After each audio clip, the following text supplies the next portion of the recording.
what's kind of your expectations for Max Redfield this spring? What would you like to see from him? Well, we worked really hard on a couple of fundamental things. One, we thought his pedal needed some work.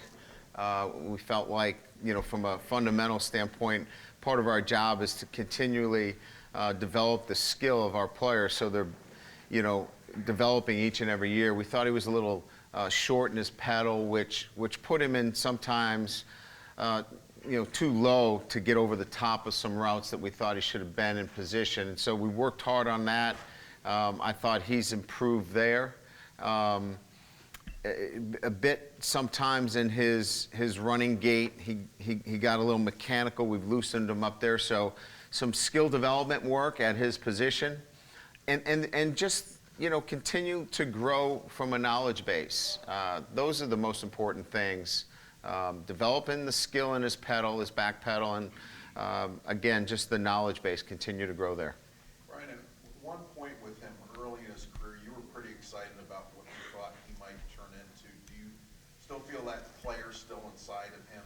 Yeah, I think Max is an interesting young man. I mean, he I think he came in with anytime you come in with a lot of hype and praise and 5 stars, there's always a lot of expectations. And I think the game, for him is one that he's had to learn a lot about the position that he's playing, and he plays a position that requires a lot of football knowledge, and he didn't have a lot of it at the position.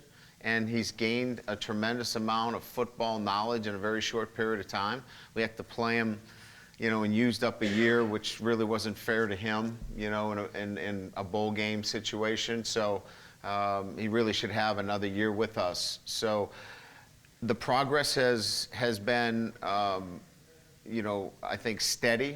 It hasn't been fast, but I think he's at the cusp of really, I think, putting it all together for us.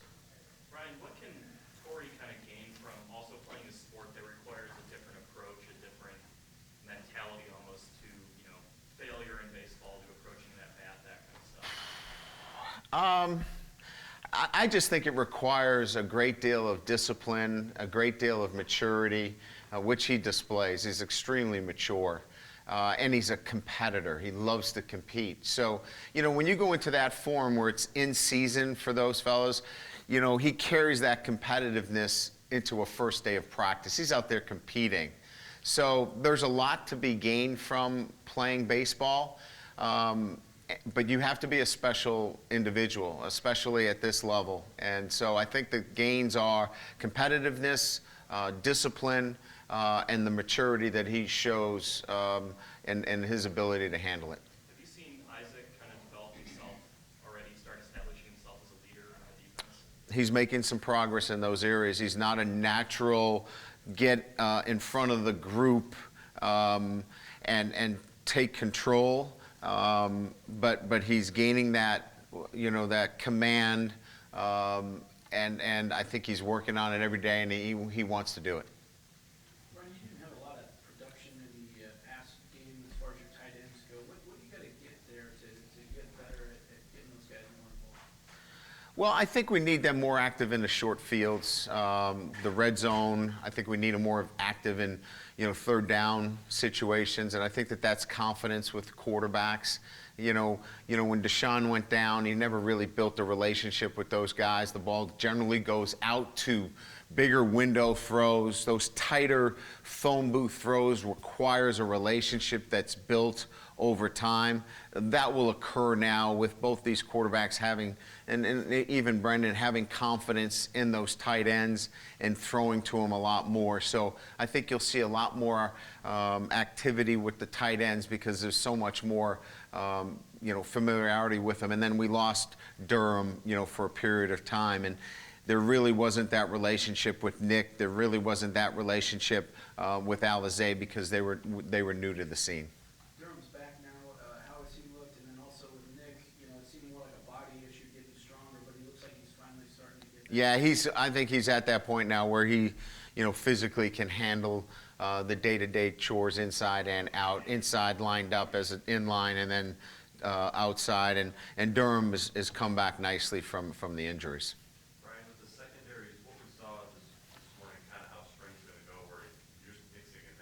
Yes. trying to figure out what you have there. Yeah, really like what we see back there. First glance, Studsill, Perry, Ashton White, Coleman, Watkins, those young guys, really look the part, athletic. Just nice to see all those guys back there. They're extremely active. I think, the guys that got a chance to play last year, Coleman, played a little bit. Watkins, obviously helped them a ton. But, obviously seeing, Perry and Stud still back there as well, and Crawford back out there, obviously huge for us. To see all those young guys, there's enough back there for us to be pretty good. Do you hook those younger guys up to the fire hose and just see what happens this spring? I mean, Oh, yeah. load them and see how they take it? Absolutely. They're going to get a ton of work. They're going to get a ton of reps. And there's no excuses on our end for us not to have enough for them to – we've got plenty of players. There's enough. There's I know what it looks like back there, and there's enough players. We lost some good players, there's no question, but we've got enough players to get the job done there defensively. End of last year, you were pretty high on the pass market, just as a scout team player. Really Yeah. flash for you. I mean, did you expect him to be an every down linebacker for you? It's going to be he's got all the athletic tools. We're going to have to see how he can do inside out. I mean, I can put him on the outside, and we can control the game like we did with Jalen as a freshman and keep the ball inside you and be a really good athlete. I think what we're going to do is we're going to throw him in the fire, like you said, and try to get him to do as much as he can inside. Without Tavon, without Greer, which are really good players, we're going to force feed him inside out and see what he can handle.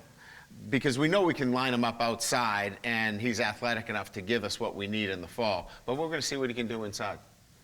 Last year, your starting offensive linemen talked a lot about how playing together from spring all the way through the season really helped them become a cohesive unit. You don't have that luxury this year, so how do you compensate for that? Well, I think you're going to see, at least, with McGlinchey, Nelson, and Mustafer, that's going to be a pretty consistent thing, And then on the right side, there's really three guys that are competing for two positions. So we're going to have some really good consistency there, So I think we're going to come out of this with really a good rotation. Maybe four guys for two positions, but they've been together for a while. I think you're throwing Hodge in the mix there where, he's the new guy, but he's not that new to the group. So I feel pretty good that, 3 out of the 5 guys know each other really well. Brian, you got a lot of bodies on the interior defensive line, and you flip Montilus over there. Yeah. I'm curious, your thinking behind that, do you think he's somebody that can Powerful. He's one of our most powerful players. And there wasn't really light at the end of the tunnel for him on the offensive line, but he's extremely explosive. He's very strong, fit athletically. And we just felt like he's going to be a guy at least that can play a shade and give us, some strong play inside. He's a mature kid. And so, just more depth for us, as we continue to develop the younger players, an older guy that is mature that we can count on to do some individual things for us, specific things. We're not going to ask him to do a lot, and we know the job can get done. Crawford was. Go ahead. Oh, sorry. I know it's only the first day, but have you noticed any of the guys rising up to a leadership role so far? Or? Well, that's work in progress for us every single day, in terms of guys taking roles. As I mentioned, some younger guys, Tranquil, Anawalu, Kaiser, those are guys that we're asking to step up. McGlinchey, Tranquil, as I mentioned, Tori Hunter. Those are some guys that are not in their last season of competition that we're asking them to support some of our veteran guys that are in their last season of competition. So it's the guys that are veteran in the sense that they've been here, 3 seasons, and we're asking them to step up as well. This is not just the senior team. This is really, 2, 3, and 4 year guys. And some of these guys, as we know, only play 3 years. We lost a number of guys that are only here 3 years, and I'm going to take advantage of their time here. And if their talents also have leadership ability, why let them sit in the back of the line if they're not going to be here? let's get them leading as well. Coach, you had talked about there's nobody in front of Niles Morgan anymore. Who is behind him? Is that a place where Martini might be? Yeah, Greer can play there. We've got some freshmen coming in that we think are physically mature that can possibly step into that position as well. So I think, as we look at it right now, Greer's a guy that can play there, certainly, and give us what we need. And I think we've got a young guy that's coming in that's going to give us the depth necessary. You are going to move Greer to Mike? Well, he has the ability to play either position, as well as Asmar is going to play some will. We think Tavon has the ability to play inside out. So I think we're kind of working through shorthanded this spring with Asmar playing inside. We have the ability to do both. Barajas is playing both inside positions as well, and we're giving them the ability to play inside, so we can see really as this thing shakes out, what the best situation is for us relative to the Mike and the Sam, the Mike and the Will, excuse me. One of the guys that you did mention among the new guys yesterday was Khalid Kareem. Yes. Just curious what you think about Yeah, well, the first thing was, we wanted to get some weight on him. We already got him up to 271. We think he's a guy that right now is still developing, but we were pleased with, his first month here. It's been one where, he's got some natural instincts to rush the passer, and it's just now continuing to grow and get his body in a position where he can compete. Do you want to play a lot more defensive linemen? Do you want to rotate this? Yeah, we would like to get more guys in the game. Tiasom, Treadway, those guys need to play for us. Blankenship needs to play for us. Jay Hayes needs to play for us. We expect to see a lot of those guys, and they're going to get a ton of work this spring and get an opportunity. It's their time now. So, they've been here 3 years, and it's an opportunity for us to get those guys on the field. Coach, what did you see from the quarterbacks? I mean, did you like the tone? They're all really good. They're all really good. Yeah. So I thought Wimbush threw the ball extremely well. I thought Malik showed his ability to, regain some accuracy after, breaking an ankle. His base and balance was really good. Deshaun Kaiser is what he has been, really steady. All three of them are really good quarterbacks. And after you lose a couple guys like Chris Brown, Will Fuller, I mean, does that make it even maybe more difficult for the quarterbacks to find that? Yeah, they got to find a new rhythm out there a little bit with Equanimous. Stefferson looked really good, excellent ball catcher. He's a guy that's going to be able to play as a freshman. They got to get into a rhythm with, Boykin, C.J. Sanders a little bit more. But they're so accurate, they put the ball on those guys, make it a whole lot easier in the transition. Frank, Crawford was a guy who seemed to jump at you from the get-go last year after he got on campus. How have you seen him kind of come out on the other end and take that? Really good, really good. So smart, just a smart football player. Gets it, worked in it nickel today and corner. We just want to be careful with his volume. We don't want to give him too much coming back.